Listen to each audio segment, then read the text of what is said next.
మహాగణుడవు మహోన్నతుడవు సర్వశక్తిమంతుడు అయిన మా దేవ, మీ ఘనమైన శ్రేష్టమైన నామాన్ని బట్టి వేలాది వందనాలు చెల్లిస్తూ ఉన్నాం. ప్రతిదినం మీ రీతిగా మీ పాదాల చెంత చేరి శ్రేష్టమైన మీ మాటలు ధ్యానించడానికి మీరిస్తున్న మహాకృపను బట్టి వందనాలు. వాక్యం వింటున్న మా శ్రోతలందరినీ దీవించండి, బలపరచండి, ఆశీర్వదించండి. కాంపిటేటివ్ ఎగ్జామ్స్ రాసి ఉద్యోగాల కోసం ఎదురు చూస్తున్నారు బిడ్డలు. చక్కని ఉద్యోగాల్లో, మంచి ఉద్యోగాల్లో బిడ్డలు ఉంచండి. విదేశాల్లో ఉన్న మా బిడ్డల కోసం ప్రార్థిస్తున్నాం. ఆరోగ్యమును, క్షేమను, ఆ డ్యూటీల విషయంలో మీకు ఆపుదల ఇచ్చి నడిపించండి. దూర ప్రాంతాల ఉద్యోగాలు చేస్తున్న బిడ్డలు చక్కని కృపనివ్వండి, బలపరచండి, జ్ఞానం ఇచ్చి కృపనివ్వండి తండ్రి. హాస్టల్ నుండి చదువుతున్న బిడ్డలు చక్కని జ్ఞానము, ఆరోగ్యము, శక్తి, బలము మీ కృపనివ్వండి. డైలీ సరి చేసి చదువుతున్నారు బిడ్డలు, వారిని కూడా దీవించి బలపరచండి. అనారోగ్యంగా ఉన్న వారికి ఆరోగ్యము దయచేయండి, సహాయం అందించండి. గర్భఫలం కావాల్సిన గర్భఫలాన్ని సిద్ధపరచండి. వివాహాలు కావాల్సిన వివాహాలను మీరు ఏర్పరచండి. అన్ని సంఘాల్లో ఉన్న సకల పరిశుద్ధులకు మీ కాపుదల భద్రత ఇచ్చి నడిపించమని యేసయ్య పరిశుద్ధ నామములో అడిగి వేడి ప్రార్థిస్తున్నాం తండ్రి, ఆమేన్. అందరికీ వందనాలండి. కీర్తన గ్రంథంలో 34వ కీర్తన 14వ చరణం వరకు నిన్న మనం చూస్తాం. ఈరోజు 15వ చరణాన్ని ధ్యానం చేద్దామండి. యెహోవా దృష్టి నీతిమంతుల మీద ఉన్నది, ఆయన చెవులు వారి మొరలకు ఒగ్గియున్నవి. యెహోవా దృష్టి, ఈ మాటలు చూస్తే అంతకు ముందు అధ్యాయంలో 33వ కీర్తనలో 18-19 చరణాల్లో ఉన్న మాటలు మనకు గుర్తొస్తాయి. ప్రాముఖ్యంగా 19, యెహోవా దృష్టి ఆయనందు భయభక్తులు గల వారి మీదను ఆయన కృప కొరకు కనిపెట్టు వారి మీదను నిలుచున్నది. ఆయనందు ఎవరైతే భయభక్తులు కలిగి ఉంటారో, ఆయన కృప దొరుకుద్ది అని ఎవరైతే ఆయన దగ్గర కనిపెడుతూ ఉంటారో వారి మీద ఆయన దృష్టి ఉంటుందని చెప్తున్నాడు. ఆ వచనాల్ని పోలే ఈ 15వ చరణం కూడా ఉన్నట్టుగా మనం చూస్తున్నాం. అంటే యెహోవా కన్నులు తన ప్రజల యొక్క అవసరాలు చూస్తున్నాయి. ఆయన చెవులు వారి ప్రార్థనలు వినడానికి ఆయన చెవియొగ్గి ఆలకిస్తున్నాడు. యోబు గ్రంథం 36:7 చూస్తే అండి, యోబు 36:7, నీతిమంతులను ఆయన చూడకపోడు, సింహాసనం మీద కూర్చుండు రాజులతో ఆయన వారిని నిత్యము కూర్చుండబెట్టును, వారు ఘనపరచబడుదురు. ఎవరైతే నీతిగా జీవిస్తారో, నీతివంతమైన జీవితాన్ని కలిగి ఉంటారో వాళ్ళని ఆయన చూడకపోడు అంటున్నాడు. అంటే ఖచ్చితంగా చూస్తాడు ఆయన. కాబట్టి ఆయన దృష్టి నీతిమంతుల మీద ఉంటుంది. ఆయన దృష్టి దేవుని వైపు చూస్తున్న వారి వైపు, అంటే ఎవరైతే ఆయన భయభక్తులు కలిగి ఉంటారో వారి పట్ల ఉండటం అనేటువంటిది ఇక్కడ మనం చూస్తూ ఉన్నాం. ఇదే కీర్తనలు 139లో 16వ చరణాన్ని చూస్తే, నేను పిండమునై ఉండగా నీ కన్నులు నన్ను చూచెను. ఎంత చక్కని మాట చూడండి. అంటే మనం పిండమునై ఉండగానే, అంటే మనం గర్భములో రూపించబడక మునిపే, ఆ పైన అదే చెప్తాడు, నా అంతరింద్రియములు నీవే కలుగజేసేటివి. 13వ చరణం అండి, నా తల్లి గర్భమందు నన్ను నిర్మించిన వాడవు నీవే అని చెప్పి కిందకు వస్తాయని చెప్తున్నాడు కదా. 16లో, నియమింపబడిన దినములలో ఒక్కటైనా కాక మునిపే నా దినములన్నీ నీ గ్రంథములో లిఖితములాయను. అంటే మన కోసం దేవుడు సిద్ధం చేసిన పిండము అప్పుడే దేవుని కన్నులు మనం చూశాయి. అలా పిండముగా అయ్యి తల్లి గర్భంలోంచి ఒక్కరోజు కూడా ప్రారంభం అవ్వకముందే మన జీవితం ఎంతకాలమో అది నియమించబడి ఒక్కరోజు కూడా స్టార్ట్ అవ్వకుండానే, అంటే పిండము కంటే ముందే మన రోజులన్నీ దేవుడు ఆయన గ్రంథాల్లో లెక్కించాడు అంటున్నాడు. కింద ఫుట్ నోట్లు ఇచ్చారు చూడండి. అంటే ఒకటైనా కాక మునిపే నా అవయవములు దినదినము రూపింపబడుచుండగా అవన్నీ నీ గ్రంథములో లిఖితములాయను. అంటే పిండము ఒక్కొక్క అవయవాన్ని ఎలాగైతే సంతరించుకుంటూ ఉంటుందో, డెవలప్ అవుతూ ఉంటుందో, అలా డెవలప్ అయ్యే రోజులు కూడా ఆయన మనల్ని లెక్కించి రాస్తాడని చెప్తున్నాడు. అంటే అంత అబ్జర్వేషన్, అంత దృష్టి ఆయన మన మీద ఉంచుతున్నారు.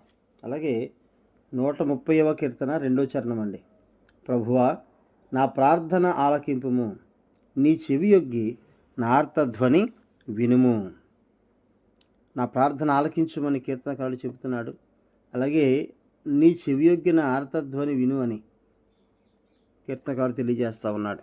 కాబట్టి మనం దేవుని దృష్టి మన మీద ఉందని మనం జాగ్రత్తగా గమనించి ఆయన దృష్టి ప్రకారం కనుక మనం నడుచుకుంటే దేవుడు మనల్ని దీవిస్తాడు, ఆశీర్వదిస్తాడు. దినవృత్తాంతాల 2వ గ్రంథములో 16వ అధ్యాయం 9వ వచనం అండి. దినవృత్తాంతాల 2వ గ్రంథం 16:9లో తన ఎడల యథార్థ హృదయము గల వారిని బలపరచుటకై యెహోవా కనుదృష్టి లోకమందంతటా సంచారము చేయుచున్నది. దేవుని కనుదృష్టి అంటే దేవుడు ఎవరైతే యథార్థ హృదయంగా ఉన్నారో, యథార్థ హృదయాన్ని కలిగి ఉన్నారో, నీతివంతమైన జీవితాన్ని జీవిస్తున్నారో, దేవుని బిడ్డలుగా దేవుని లక్షణాలు కలిగి ఉంటున్నారో వాళ్ళని బలపరచడం కోసం లోకమందంతటా ఆయన కనుదృష్టి తిరుగుతూనే ఉంటుంది, సంచారం చేస్తుందంటండి.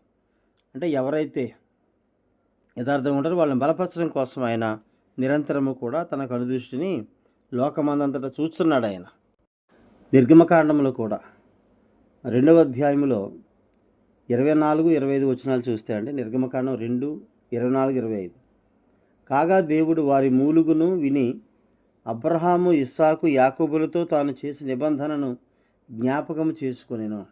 దేవుడు ఇశ్రాయేలీయులను చూచెను, దేవుడు వారి యందు లక్ష్యముంచెను. అక్కడ చూడండి చక్కగా మాట మన పైన కూడా తమ వెట్టి పనులను బట్టి వారు పెట్టిన మొర దేవుని యొద్దకు చేరెను. వాళ్ళు మొరపెడుచుండగా సో దేవుడు వారి మూలుగును విన్నాడు, వారి మీద దృష్టించాడు, వారిని చూశాడు. ఆయన అంటే ఇశ్రాయేలీయులను చూచెను, దేవుడు వారి యందు లక్ష్యముంచెను అంటున్నాడు. అంటే వారిని దృష్టించాడు, వాళ్ళని బలపరచడం కోసం ఆయన వారి మీద తన దృష్టి పెట్టాడు అని. అలాగే ఇదే నిర్గమకాండం 3వ అధ్యాయం 9వ వచనం అండి, పైన 7 కూడా. మరి యెహోవా ఇట్లనెను, నేను ఐగుప్తులోనున్న నా ప్రజల బాధను నిశ్చయముగా చూచితిని, పనులలో తమను కష్టపెట్టు వారిని బట్టి వారు పెట్టిన మొరను వింటిని, వారి దుఃఖములు నాకు తెలిసేయున్నవి. 9వ వచనం, ఇశ్రాయేలీయుల మొర నిజముగా నా యొద్దకు చేరింది, ఐగుప్తులు వారు పెట్టుచున్న హింసను నేను చూచితిని. మన దేవుడు చూచే దేవుడు అండి.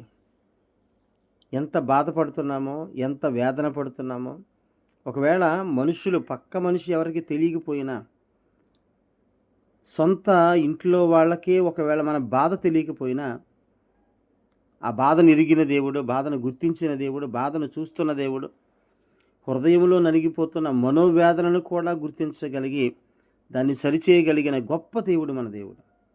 కాబట్టి 4 గోడల మధ్యన కన్నీరు కారుస్తున్నావా? నీకోసమే దేవుడు ఈ మాట తెలియజేస్తూ ఉన్నాడు. ఎవరికి తెలియక, ఎవరికి చెప్పుకోలేక, ఎవరికి బాధను పంచుకోలేని పరిస్థితుల్లో ఒక్కళ్ళే మిగిలిపోయి ఒక్కళ్ళే దుఃఖపడుతున్నారా? మన కోసమే ఈ మాట. దేవుడు అంటున్నాడు ఆయన కనుదృష్టి మనల్ని బలపరచడానికి. అక్కడ చూడండి ఇశ్రాయేలీయులను ఎంత జాగ్రత్తగా ఆయన పట్టించుకొని, ఎంత జాగ్రత్తగా ఆయన వాళ్ళని నడిపిస్తూ ఉన్నాడో. యెహోవా కనుదృష్టి చెడ్డవారిని మంచివారిని కూడా చూస్తాయి. అందరినీ చూసే దేవుడు, అందరినీ పరిశీలించే దేవుడు. అయితే ఎవరైతే ఆయన యందు భయభక్తులు కలిగి ఉంటారో వాళ్ళ మీద ఆయన దృష్టి ఎక్కువగా ఉంటుంది. ఉండటము అంటే వాళ్ళని పట్టించుకుంటాడు ఆయన, వాళ్ళని లక్ష్యముంచుతాడు ఆయన. పేతురు పత్రికలో ఆ మాట చెప్తాడు.